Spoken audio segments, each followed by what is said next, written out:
lompat kan anak hilang kalau.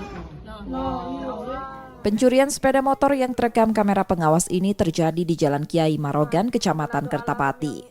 Pelaku terlihat membeli sesuatu di warung sambil duduk di motor korban, lalu merusak kunci kontak motor korban menggunakan kunci letter T dan membawa kabur motor. Korban baru mengetahui motornya dicuri ketika akan pulang dari posyandu. Lubang kunci itu ditutup. Motor apa itu, Bu? Yang hilang? Street. Dari rekaman CCTV yang berapa pelakunya, Bu? Dua. Yang dua ya? Itu masuk dari mana? Terus Masuk keluar dari dari arah belakang. Heeh.